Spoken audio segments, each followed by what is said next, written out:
I was sitting on the couch that night, scrolling through emails, when something blinked in the corner of my eye. At first, I thought it was my phone reflecting off the glass lampshade, but then I noticed it again. A tiny red light, barely visible, pulsing softly from inside the lamp. I froze. I leaned closer, my breath catching, and that's when I saw it. A lens. A camera lens. No bigger than a button, tucked behind the warm glow of the bulb, angled perfectly. At me. For a moment, I couldn't move. My heart pounded so hard it drowned out the quiet hum of the fridge.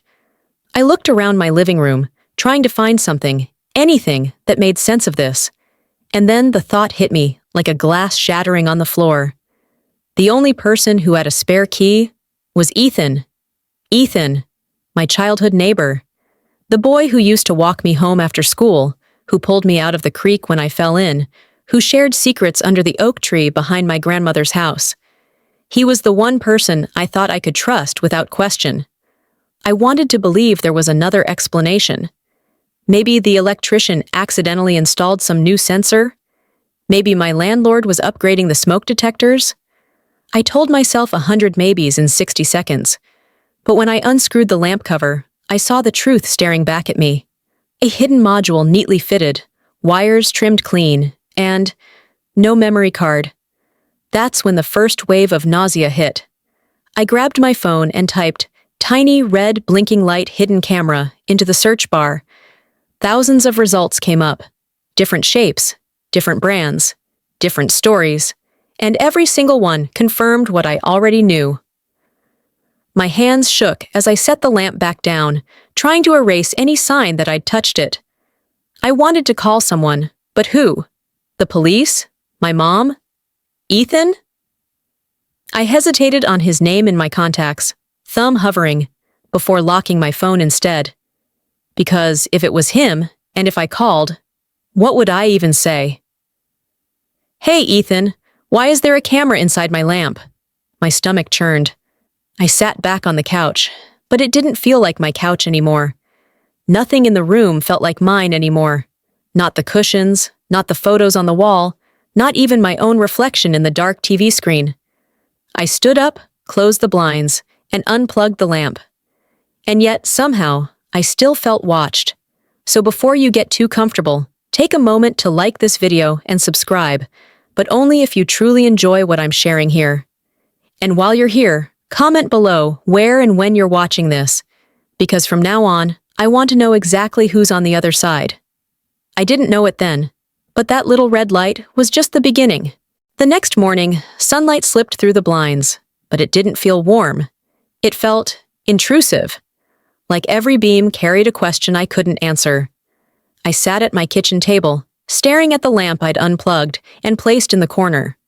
The tiny lens inside it wasn't just a piece of plastic and metal anymore. It was a crack in my reality.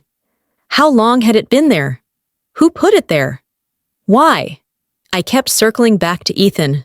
I hated myself for thinking it, and I hated myself even more for not being able to stop.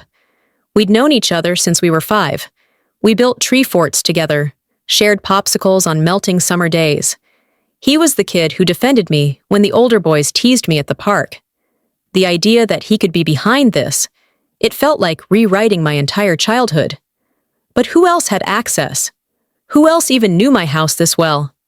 I decided I needed to be sure before saying anything.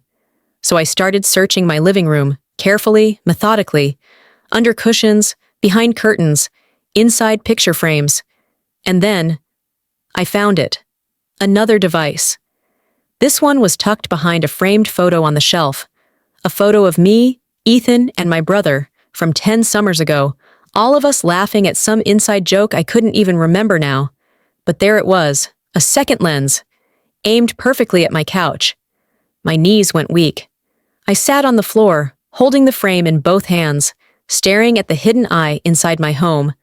2 cameras. That's not an accident. That's not a mistake. That's intention. I picked up my phone and almost called Ethan right then. Almost. But then a memory stopped me. 3 months ago, he'd helped me fix my front door lock after it jammed.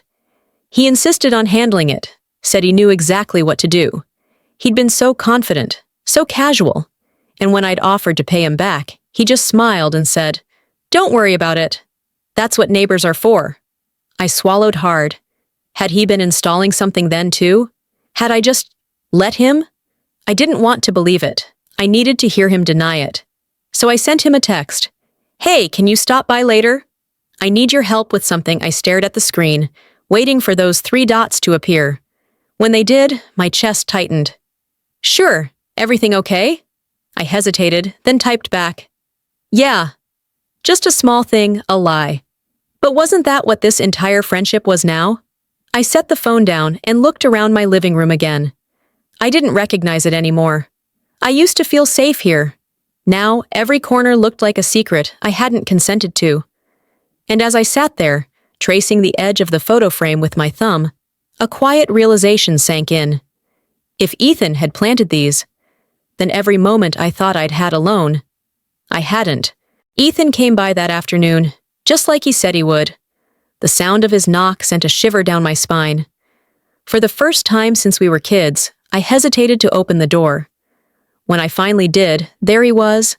Same easy smile, same relaxed posture, same familiarity I used to find comforting.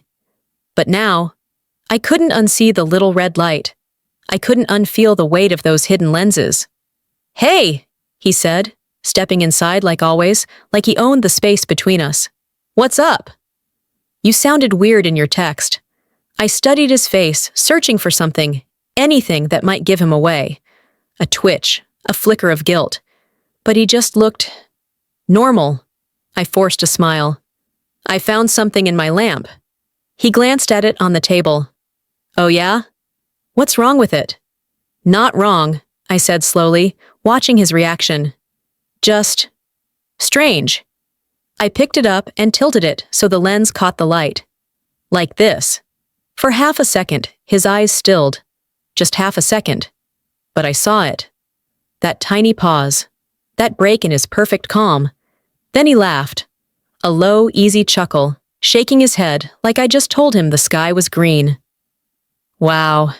You've really been spending too much time online, huh?" I frowned. "What do you mean?" He leaned against the counter, casual as ever. "You've been on those conspiracy forums, right? The ones about hidden cameras and government surveillance? Look, I get it. Breakups mess with your head.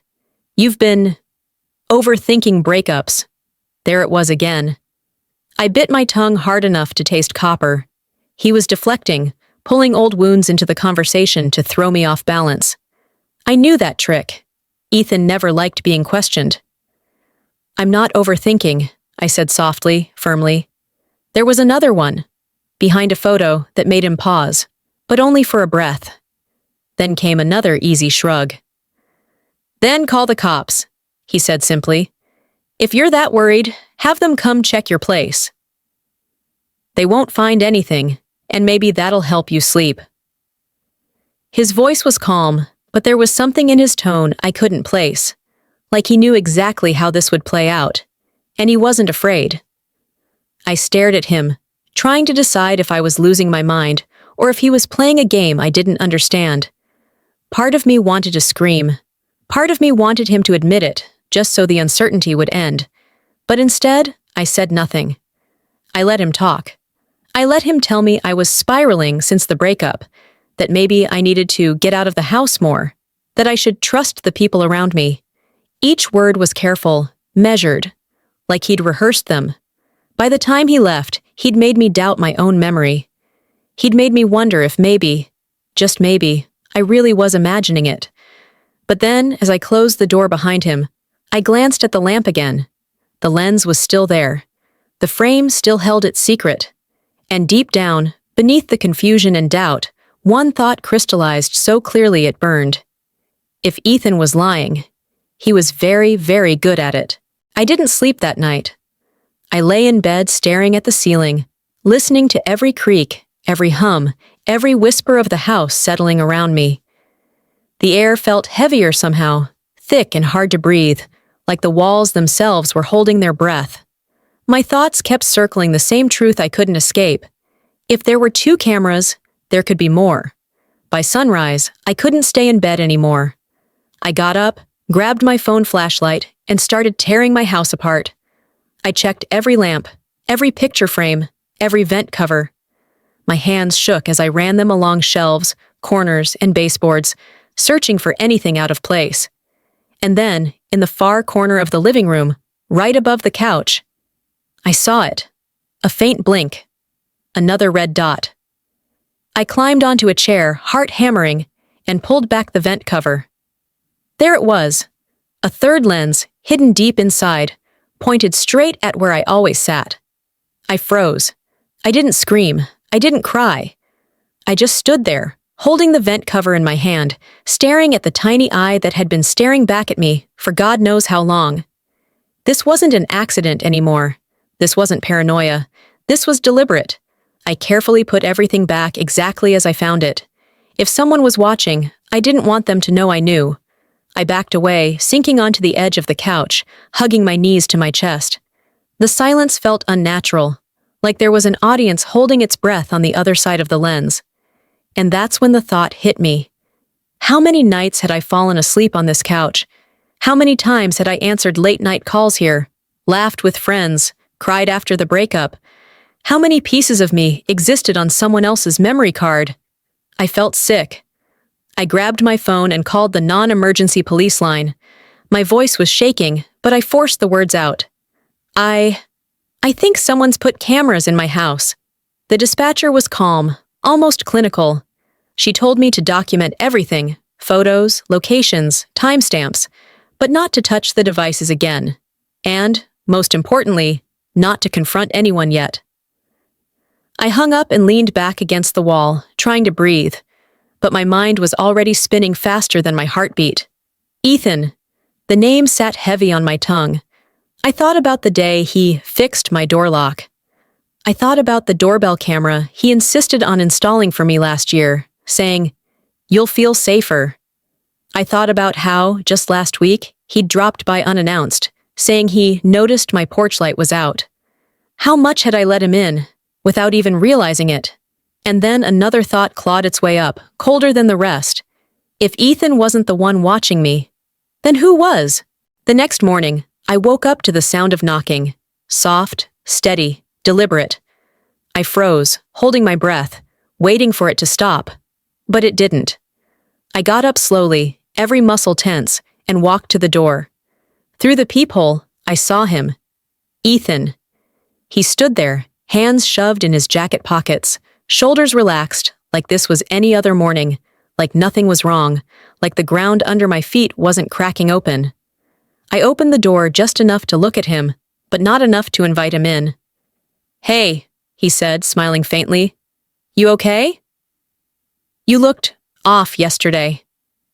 I hesitated, keeping my voice as steady as I could. "Yeah, I didn't sleep much." He nodded like he understood. "You've been under a lot of stress lately," he said softly. "The breakup, the house, everything." There it was again. The breakup. He always brought it up when I started asking questions, like dangling my heartbreak in front of me to distract me from something bigger. I just nodded, unwilling to give him more. "I was thinking," he continued, "remember when we were kids? We used to sit under that old oak tree behind your grandma's house and pretend we were spies. You always thought someone was watching us." He laughed lightly, like it was a sweet, harmless memory. But I remembered that day differently. I remembered being 7 years old, sitting in the dirt with scraped knees, whispering secrets about my parents' arguments, while Ethan held a cheap little toy walkie-talkie. I remembered him saying, "Don't worry, I'll keep all your secrets safe." I believed him. Back then, I thought Ethan was the one person who saw me, who would always protect me. I never thought that promise would come back to haunt me. "You still don't trust people," he said, his tone half teasing. "You've always been like that." Something in my chest tightened. Because he was wrong. I did trust people. I trusted him. And now my childhood felt staged. Every moment we shared, every memory, was tangled in a new kind of dread. I kept my expression neutral, forcing a smile. Guess some things don't change. He looked at me for a long moment, eyes searching mine, like he was waiting for me to crack. But I didn't. I couldn't. After a beat, he nodded and took a step back. Well, if you need anything, you know where I am.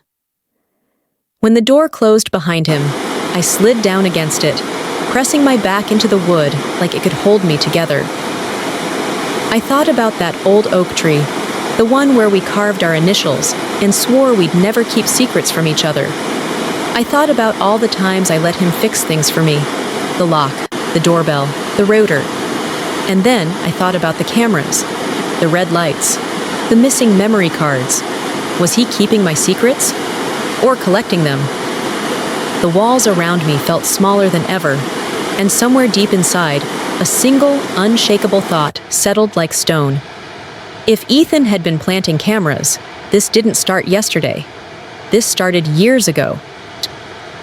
That night, I sat cross-legged on the living room floor, surrounded by tools I didn't know how to use, and a stack of printed guides on how to find hidden surveillance devices.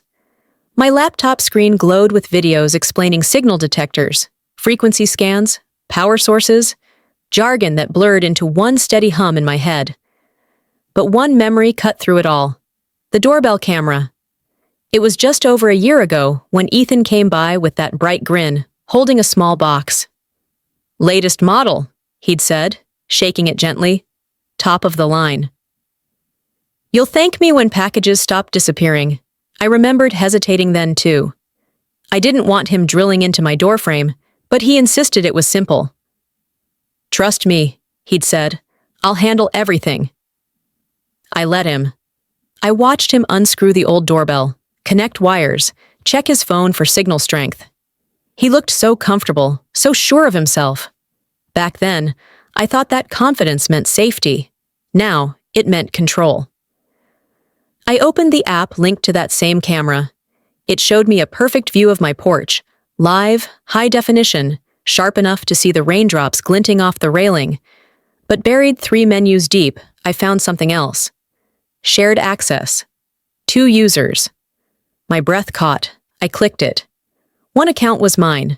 The other was blank. No name, no photo, just guest. Created the same day Ethan installed it. I closed the app immediately, palms sweating. This wasn't just paranoia anymore. This was real. I sat back, trying to steady my breathing, when my phone buzzed. A text from Ethan. "Hey, porch light's out again. Want me to swap the bulb?" I stared at the screen, my pulse pounding in my ears. Did he know I'd checked the app? Was he watching me right now? I typed back quickly. "No, I'll handle it." 3 dots appeared, then vanished. I dropped the phone and pressed my palms against my eyes, forcing myself to breathe. I needed to stop reacting, stop letting him steer this. I needed proof. The police had been clear. Document everything, don't touch the devices, and don't tip him off. But waiting made me feel like prey. And the thought of another sleepless night under those unblinking lenses made my skin crawl. So I grabbed my flashlight and went room to room, scanning every inch for something out of place. Vents, smoke detectors, power outlets. I found nothing new, but every shadow felt like it was watching me. By midnight, I collapsed on the couch, exhausted but wired, my thoughts tangling into one sharp question. Had Ethan been planning this from the start? The cameras, the doorbell, the door lock, every favor he'd done for me. Every time he'd said, "Don't worry, I'll handle it." And I'd let him. That's what stung the most. I trusted him to fix things. I thought he was protecting me.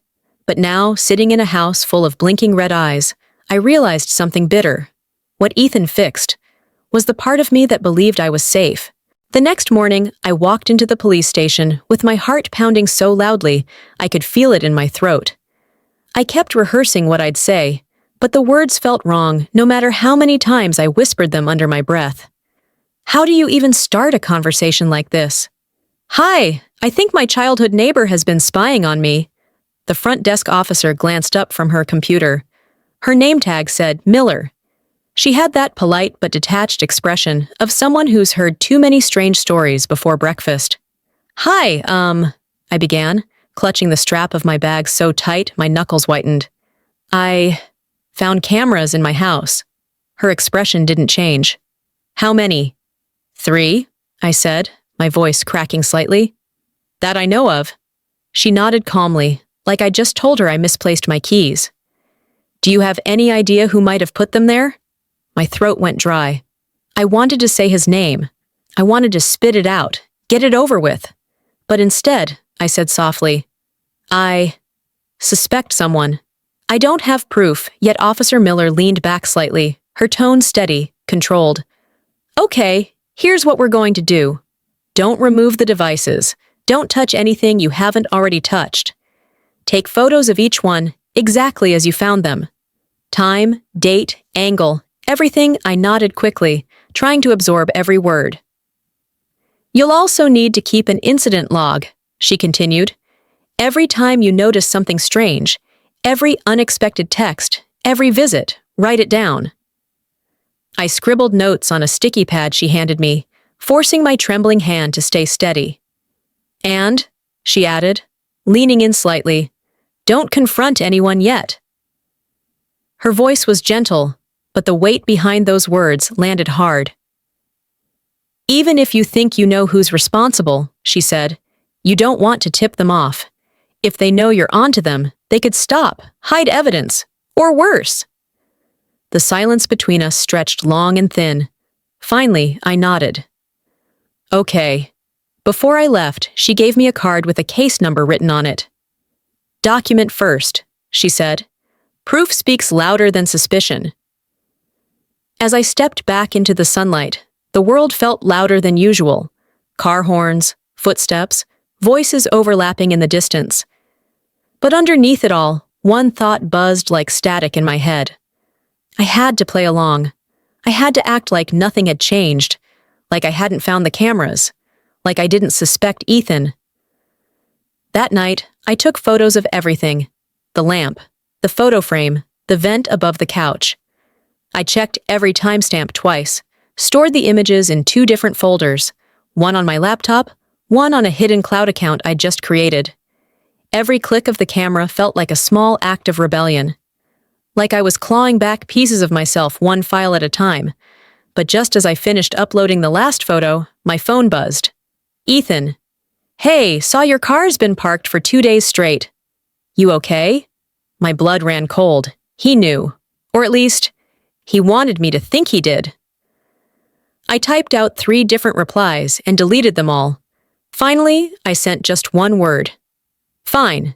3 dots appeared, paused, then disappeared. I set my phone face down on the table and stared at the blinking cursor on my laptop screen. The police wanted proof. Fine. I was going to give them proof, even if it meant pretending, even if it meant letting Ethan think I was still blind. For now. I didn't leave the house for the next 2 days. I told myself it was because I needed time to process everything, to stay focused, to collect proof. But deep down, I knew the truth. I stayed inside because stepping out meant leaving my walls behind, the only walls I thought were mine. I spent those 2 days checking every lock, every latch, every window. And yet, no matter how carefully I secured everything, a question gnawed at me like rust spreading under paint. How was someone getting inside? I changed the locks last year. I used different keys. I even added extra bolts. So how? And then I remembered something my mom had said in passing over coffee last spring. I gave Ethan a spare key years ago. Just in case you locked yourself out, I'd laughed at the time, brushing it off, never once considering what that meant. Now, that laugh echoed like a cruel joke in the back of my mind. I had to know if he still had it, and there was only one way to find out. I set a trap. I wedged a tiny slip of paper into the strike plate of the front door, thin enough that it would fall if the door opened, invisible unless you knew to look for it. I taped a single strand of my own hair across the top corner of the frame, so fine it would break with the slightest movement. Then I left. I drove to the next town over, parked in a diner lot, and sat there for hours pretending to scroll my phone while keeping one eye on the clock. I didn't call Ethan. I didn't text him. I wanted silence. When I returned home just after sunset, my hands shook as I slid the key into the lock. I pushed the door open slowly, heart pounding, scanning everything. The living room, the hallway, the kitchen. Nothing looked out of place, but the slip of paper was gone. And the strand of hair? Broken. I stood there frozen, gripping the doorknob like it was the only thing tethering me to the ground. That was all the proof I needed. Someone had been inside. I checked the cameras I'd documented before. Still untouched, still blinking, still watching. And that's when my phone buzzed. Ethan. Hey, just walked by earlier. Saw your lights were off. Everything okay? I stared at the screen, bile rising in my throat. He wanted me to know. He wanted me to feel his presence. Or maybe he wanted me to doubt myself so badly that I'd stop looking. I didn't respond. I walked through every room, checking every drawer, every surface, every inch of my space. Nothing was stolen, nothing was moved, but the violation wasn't about things. It was about me, my privacy, my safety. And as I sat on the couch, hugging my knees against my chest, one realization sank in, cold and unshakable. If Ethan still had that key, then he never needed to break in. He never even needed permission, because I'd already given it to him. Years ago, without knowing. The next morning, I decided I needed answers. Not from Ethan. He'd only twist my words and make me doubt myself again. No, this time I wanted to hear it from someone who lived beside him. Someone who might have seen things he didn't want me to know. So, I walked next door. Nora, his wife, opened the door after a few knocks. She looked surprised to see me standing there, holding my coffee mug like a peace offering I didn't feel. Her smile came slow, deliberate, too measured to be natural. "Hey, stranger," she said lightly, leaning against the doorframe. "You okay?" "You look tired," I hesitated before nodding. "I've been better." Her eyes flicked past me, scanning the street, the houses, the windows, like she didn't want this conversation overheard. "Do you have a minute?" I asked softly. "It's about the house." Something unreadable passed over her face, like a curtain falling over a window. But she stepped aside and let me in. Their living room smelled faintly of citrus cleaner, but beneath it, something else lingered. A tension, heavy and stale. I sat on the edge of their couch, while she perched on a nearby chair, crossing her legs with careful precision. I didn't know where to start, so I said the simplest thing first. "Did Ethan ever mention having a spare key to my house?" For a split second, her composure cracked. Her foot stopped bouncing. Her fingers curled slightly into the armrest. Then, just as quickly, she recovered. Her smile returned, thin, practiced, fragile. "He helps a lot of people around here," she said slowly. "Fixing locks, setting up cameras, installing systems. He likes feeling useful." I let the silence stretch between us, watching her expression closely. Her eyes darted to the window once, then back to me. "Nora," I said softly, "I found cameras." She didn't move, didn't blink, didn't breathe. Then she whispered, barely audible, "I can't talk about this." My stomach dropped. "Why not?" She stood suddenly, smoothing the front of her sweater like she needed something for her hands to do. "You should ask Ethan," she said quickly, heading toward the door. Her voice trembled just enough to betray her calm. "Really, I'm sure it's just a misunderstanding." I didn't move, didn't answer, just sat there frozen until she turned back and added, almost too softly to hear, "You should be careful." Her words landed heavier than I was ready for. I left their house feeling more unsettled than before. She hadn't denied it. She hadn't defended him. And that smile she wore the entire time? It wasn't reassurance. It was warning. As I walked back into my living room, my phone buzzed. A new message. "Ethan. Nora said you stopped by. Everything okay?" My throat tightened. He knew before I even closed my front door. I didn't reply. I just set the phone down on the table, unplugged every lamp in the room, and sat in silence, wondering how deep this went. Nora was scared. I could see it in her eyes, hear it in her voice. And if she was scared, then maybe I should be terrified. That night, I couldn't shake the unease crawling under my skin. Nora's warning echoed in my head like a song stuck on repeat. You should be careful. I wanted to believe she was just being polite. I wanted to believe I was overreacting. But the problem with trust is, once it cracks, everything looks like a fracture. I spent hours going through my photos again, checking timestamps, rereading my notes. I wanted clarity. Instead, I found something worse. 2 weeks ago, my brother Ryan borrowed money from me. He'd said it was for a quick bill, something urgent, something temporary. I didn't ask questions. I never do with Ryan, because that's how our dynamic has always been. I give, he takes, we move on. But that night, out of nowhere, he called me. Hey, he started casually, like we hadn't spoken in weeks. You've been stressed lately, right? I ran into Ethan at the gas station, and he mentioned you thought someone's been in your house. My chest tightened.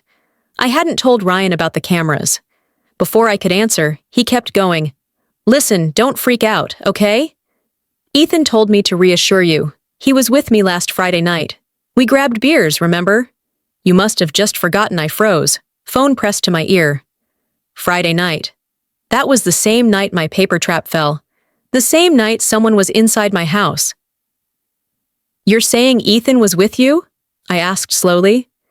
Yeah, Ryan said quickly. He was at my place all evening. Don't stress yourself, sis. You know you've been on edge since, well, everything. I didn't reply.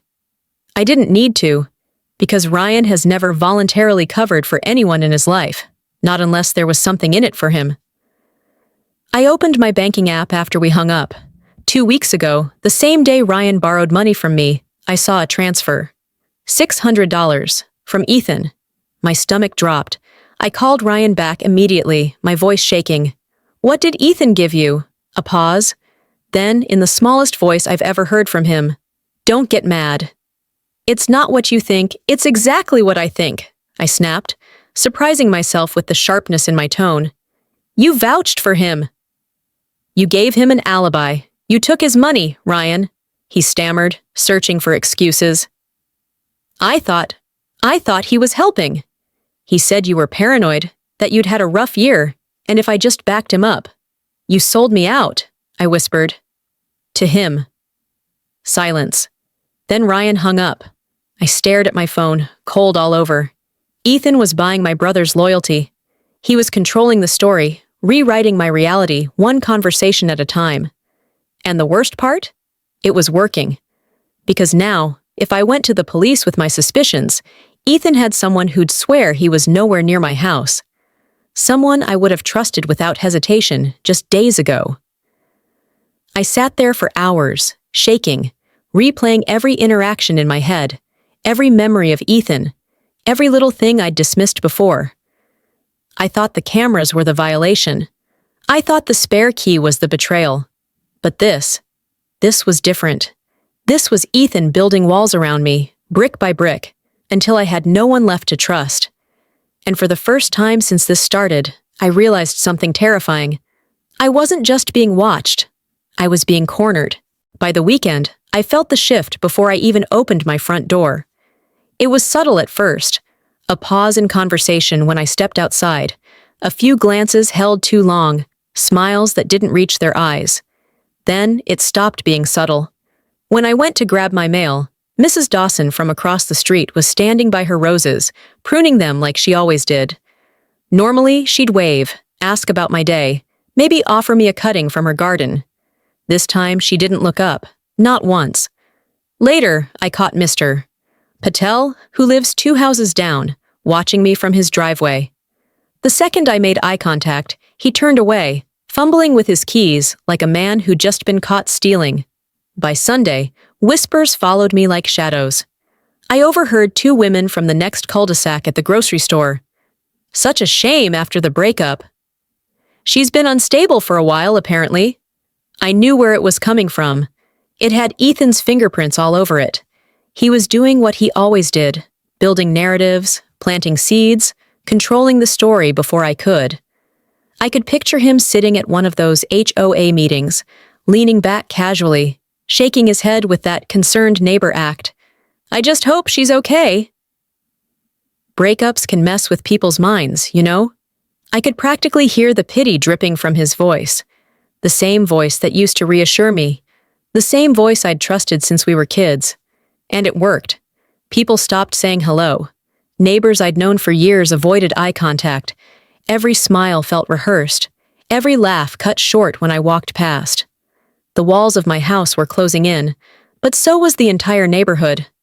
I tried talking to one of the few people I thought might still be neutral, Janice, who lived across the street. She'd always been kind, always offered to collect my mail when I traveled, always remembered my birthday. I waved to her one morning, forcing a smile. Janice, hey, got a second? She hesitated before walking over, arms folded tight across her chest. Of course, she said carefully. I lowered my voice. Have you heard anyone saying anything about me?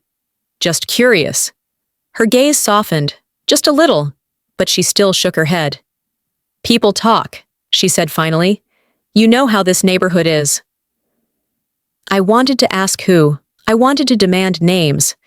But the tightness in her jaw, the way her eyes darted toward Ethan's house, told me enough. Janice wasn't neutral anymore. Nobody was. That night, I lay awake, staring at the ceiling, every creak of the house feeding into the same spiraling thought. Ethan had turned my street against me. It wasn't just cameras anymore. It wasn't just watching. It wasn't just control over my space. Now he controlled perception, and perception was power. Because if the police questioned anyone, they wouldn't hear Ethan's suspicious. They'd hear, she's paranoid. He was erasing my credibility one whisper at a time. And the cruelest part?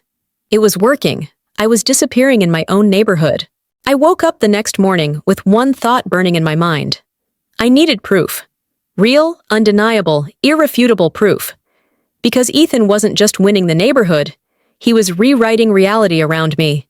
So I sat at my dining table with my laptop, router, and a strong cup of coffee I barely tasted. I pulled up a dozen articles and YouTube tutorials about detecting hidden devices on a home network. Step by step, I followed instructions, opening pages buried deep in the admin settings I'd never seen before. It felt like digging through a locked drawer in my own house. And then I found it. Connected devices. 7. 7. I only owned 4. Phone, laptop, smart TV, printer. That's it. The other 3? Unrecognized. My fingers trembled as I clicked device details. The first 2 had cryptic alphanumeric names. Nothing I recognized, but the third one made my chest tighten. Guest_0421 created the same day Ethan installed my doorbell camera. I stared at the screen, pulse roaring in my ears. This wasn't random. This wasn't paranoia. Someone had piggybacked onto my Wi-Fi and had been there for months. I downloaded the full activity log like the tutorial suggested. Thousands of entries scrolled past my screen. Timestamps, IP addresses, file transfers. That's when I saw them. Patterns buried in the chaos. Every few nights, around 2 a.m., small bursts of outgoing data. Brief, deliberate, consistent. Someone had been extracting files in the middle of the night. I cross-checked the activity dates with the footage I'd been cataloging. Every download lined up perfectly with my late-night hours on the couch, phone in hand, laptop open. I wasn't just being watched. I was being monitored. Every conversation, every email, every photo funneled out of my house without me knowing. The thought made my skin crawl. I grabbed my phone, thumb hovering over Officer Miller's contact. I wanted to tell her everything, to scream the truth into the receiver until someone believed me. But I stopped myself. Ethan had turned the neighborhood against me. Ryan had given him an alibi. If I called now, without more, they'd file my report under domestic paranoia and move on. I needed something solid, something Ethan couldn't spin. That night, I installed a network tracker on my laptop, one of those tools that mapped live activity in real time.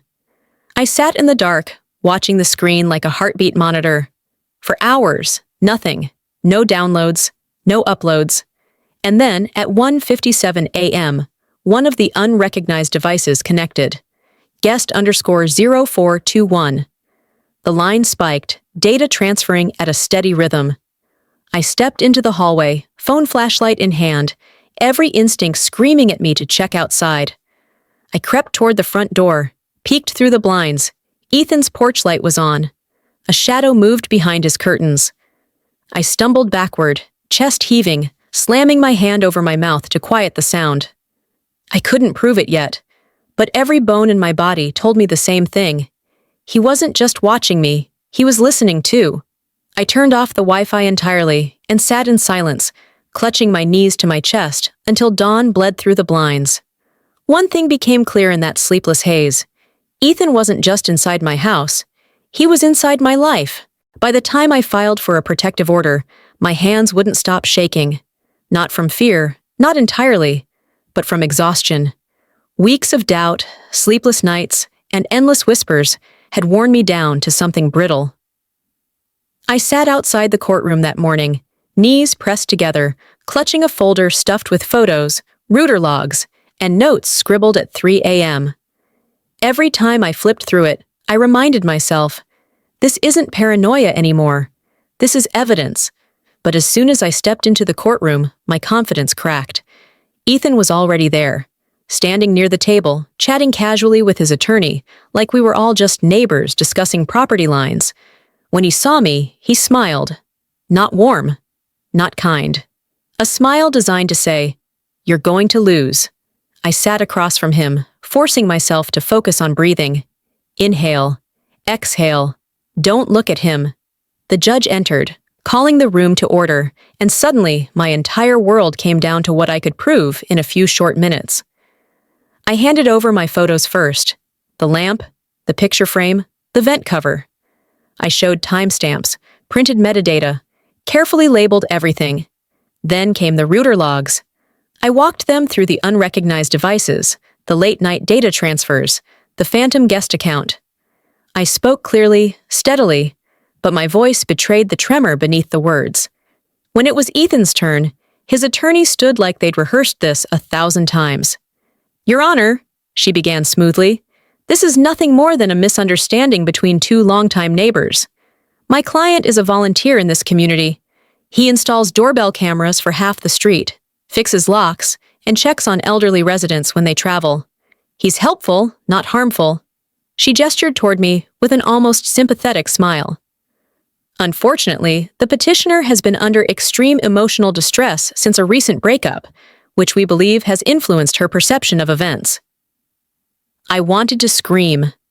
I wanted to shout that my heartbreak didn't plant cameras in my vents, but my throat locked up, and I stayed silent, nails digging crescents into my palms. Then Ethan spoke. "I've known her my whole life," he said gently, almost mournfully. "She's like family to me."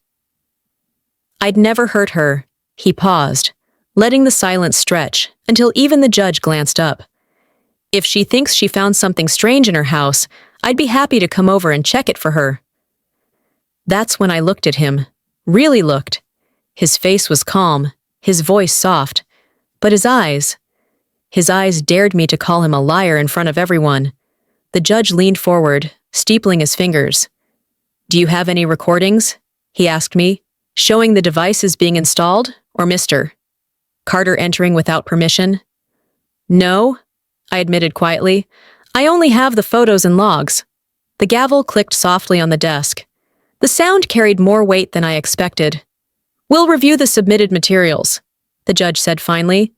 "But without direct evidence tying the respondent to these devices, this court cannot grant a full protective order today."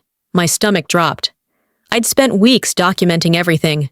I'd traced his steps, mapped his access, pieced together patterns. And still, it wasn't enough.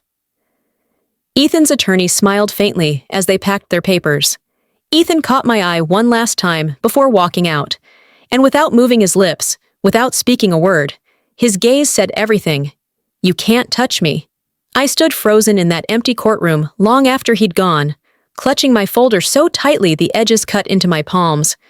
For the first time, it hit me with brutal clarity. I wasn't just up against Ethan.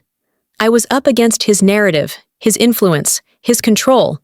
And right now, he was winning.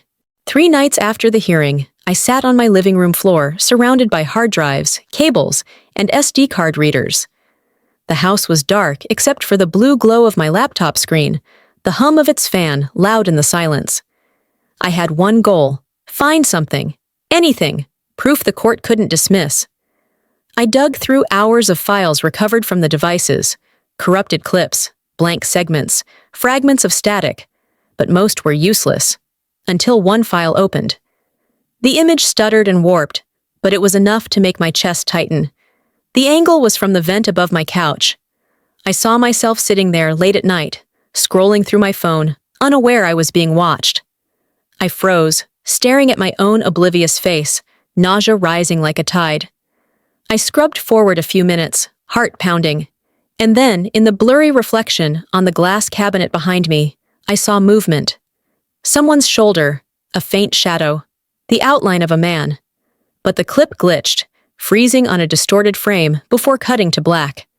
I sat there, gripping the edges of my laptop so tightly my knuckles ached, replaying that moment over and over.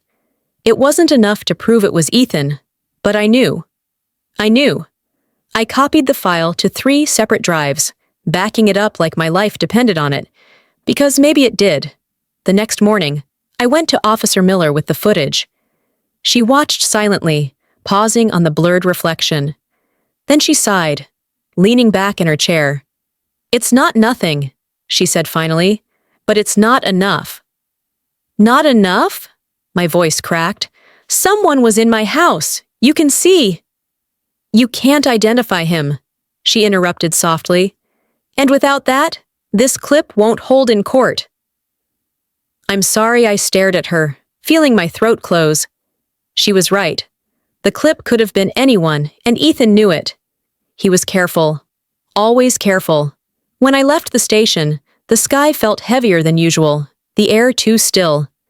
I drove home slowly, trying to focus, but paranoia had wrapped itself around me like a second skin. Every car felt like it was following me. Every glance from a stranger lingered too long. Every shadow stretched a little too far. When I finally pulled into my driveway, Ethan was outside, leaning against his fence, arms crossed. He waved casually, like nothing was wrong, like we hadn't just sat on opposite sides of a courtroom days ago. "You're home late," he said, smiling faintly. "Everything okay?" I forced a nod, clutching my bag like a shield. "Fine." He tilted his head slightly, eyes scanning my face the way you read a locked door. Then he said something I'll never forget. "You know, it's exhausting, living like this." Always doubting, always watching, I froze. He smiled wider, softer now, almost sympathetic. "Get some rest," he added, turning back toward his house. "You need it." That night, I locked every door twice, shoved furniture against the front entrance, and sat in my bedroom with the lights off, knees pulled to my chest. I thought the clip would make me feel safer, like I had power again, but instead, it showed me something worse. Ethan didn't care that I suspected him. He didn't care about the police, the court, the whispers, or the truth, because he knew I had nothing that could touch him. And as long as that was true, I wasn't just being watched, I was being defeated. I didn't make the decision overnight. It built slowly, like water rising under a locked door. One day, I was documenting everything, determined to fight. The next, I was staring at packed boxes, wondering when my home stopped feeling like mine. I thought about the oak tree behind my grandmother's house, the one where Ethan and I carved our initials when we were kids. I used to believe that tree meant something permanent, something unshakable. But memories don't protect you, and trust doesn't survive cameras hidden in vents. That morning, I walked through the house room by room. I didn't rush. I touched every surface, every picture frame, every little thing I used to love about this place. The lamp, the couch, even the vent above it. I unplugged the doorbell camera Ethan installed, the one he insisted would make me safer. I dropped it into a box, marked evidence, and sealed it with tape. It wasn't safety anymore. It was leverage for someone else. I'd fought so hard to hold on to this space, but somewhere along the way, it stopped being my sanctuary. It became a stage set, a place where every laugh, every sigh, every private thought could have been recorded, replayed, shared. I couldn't live like that anymore. I called Officer Miller one last time before I left. I gave her copies of the logs, the corrupted clip, the Reuter reports, everything. Her voice softened when she said, "If anything changes, we'll be here." But we both knew what she meant. Without new evidence, there wasn't much anyone could do. Ethan won, not officially, not legally, but he won where it mattered. He took my safety, my trust, and the version of myself that once believed good memories could keep you safe. As I carried the last box out to the car, I glanced across the street. Ethan stood by his fence again, hands shoved in his pockets, watching. He didn't wave this time. He didn't have to. I locked eyes with him for one silent, steady moment. And then I turned away. When I closed my front door for the final time, I left the lights on. Not for him. Not for the next person who'd live here. For me. Because I wanted the house to remember me. Not as someone who hid in the dark, but as someone who walked away while she still could. I drove until the streetlights blurred into lines of white and gold, until Ethan's house and all its secrets disappeared in the rearview mirror. I didn't know where I was going yet. I didn't know who I could trust anymore, but I knew one thing for certain. I was done living on someone else's stage.